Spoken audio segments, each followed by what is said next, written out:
និយាយពីថាសัตว์កុកមិនដឹងថាមកពីណាពីណីទេមកកកកុញគ្នាដេកជុំគ្នាតែម្ដងបងប្អូននៅលើភ្នំនេះតែម្ដងហើយក៏មិនត្រឹមតែប៉ុណ្ណោះបាទកន្លែងនេះក៏មានត្រីបាទធំធំមកបងប្អូនអើយបាទនេះបងប្អូនប្រហែលជាស្គាល់ហើយជាពិសេសបងប្អូនខាងថាប់បណ្ដី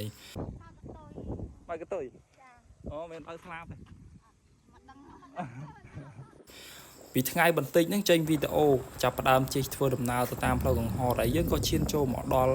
បាទវត្តជើងតេញណាបងប្អូនភាគច្រើនក៏គាត់ធ្លាប់ស្គាល់ដែរហើយយើងធ្វើដំណើរបន្តទៅមុខទៀតបាទដើម្បីឆ្ពោះទៅរកបាទសួនមួយកន្លែងដែលគេហៅថាបាទសួនកង្កោកបងប្អូនឥឡូវយើងទៅធ្វើដំណើរទៅទាំងអស់គ្នាបងប្អូនតើយើងល្ងាចហ្នឹងតើយើងជួបកង្កោកឬក៏បានទៅជួបអីវិញបងប្អូន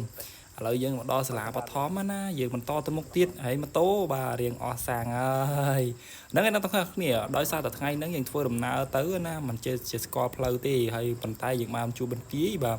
គឺយើងដឹងថាបាទផ្លូវដានរៀងអាឡងគឺថាយើងឆ្ពោះទៅខាងហ្នឹងមិនខុសទេបាទជាពិសេសគឺថាដើរតាមខ្សែភ្លើងមកដល់បងប្អូនដោយសារតែខ្ញុំមិនសូវស្គាល់បាទមិនយូរប៉ុន្មានយើងមកដល់ភ្នំថាបដីហើយឡើងលើខ្នងស៊ូតែម្ដងឆ្ពោះទៅរកកន្លែងដែលសួនកង្កោកតែម្ដងបាទឥឡូវយើងមកដល់ហើយបងប្អូនបាទនេះកន្លែងសួនយើងណាបាទហើយបាទសូមស្វាគមន៍បាទសួនកង្កោកនៅជើងភ្នំថាបដីយើងតែម្ដងអូខេអ្នកនរគ្នាបាទនេះទីតាំងដែលយើងបាទមកទស្សនាដូចជាមកកំសាន្តបាទទេសភាពក៏ដូចជាបាទអាកាសធាតុគឺថាល្អមែនតែនបងប្អូនបាទនិយាយពីថាល្ងាចឡើងណាទៅអង្គុយមើលកន្លែងមកសួនកង្កោកហ្នឹងបងប្អូនក៏មិនត្រឹមតែប៉ុណ្ណោះយើងក៏មានការបាទមានបំរាមបងអីបាទបងប្អូនអាចទៅទស្សនាកុំភ្លេចបាទមើលបំរាមផងកន្លែងមានការឆ្លំឆ្កងត្រង់ណាក្តីថ្ងៃហ្នឹងដែររឿងល្អអួតតិចបងប្អូនអើយដោយសារតែមេឃហ្នឹងរឿងកងឹតបាទដោយសារតែមេឃកងឹតភ្លៀងអញ្ចឹងទៅកង្កោកប្រហែលជាមិនចោះទេបាទតែមិនថ្មីទេបងប្អូននៅមានមួយបែបទៀតបាទគឺថាបាទនៅមានអីទស្សនាគឺថាត្រីបងប្អូនគឺថាត្រីធំណាថាខ្ញុំក៏បានដាក់ចំណីបាទលោកអ៊ំនៃគាត់យាមដល់ហ្នឹងណាគឺថាក៏គាត់បាទដាក់ចំណីឲ្យល្ងាចហ្នឹងគឺទៅ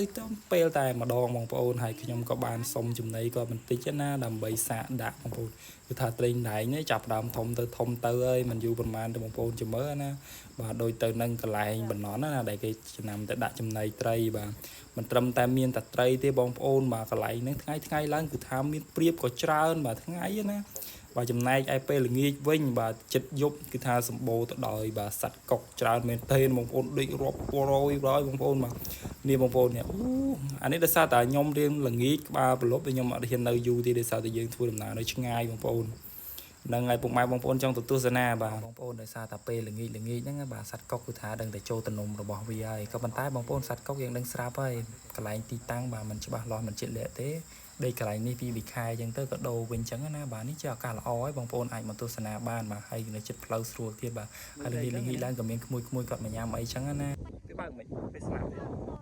បើកតុត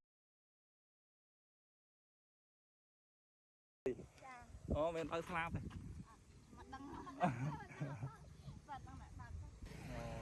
បងប្អូនវីដេអូយើងក៏ឈានចូលមកដល់ទីបញ្ចប់ហើយអរគុណច្រើនពុកម៉ែបងប្អូនដែលពន្យាពេលវេលាដ៏មានតម្លៃបាទមកទស្សនានៅវីដេអូរបស់ខ្ញុំសង្ឃឹមថាពុកម៉ែបងប្អូនពេញចិត្តបាទកុំភ្លេចចុច like ចុច share ឲ្យពុកម៉ែបងប្អូនយើងដទៃទៀតបានទស្សនាផងអរគុណច្រើនបាយបាយ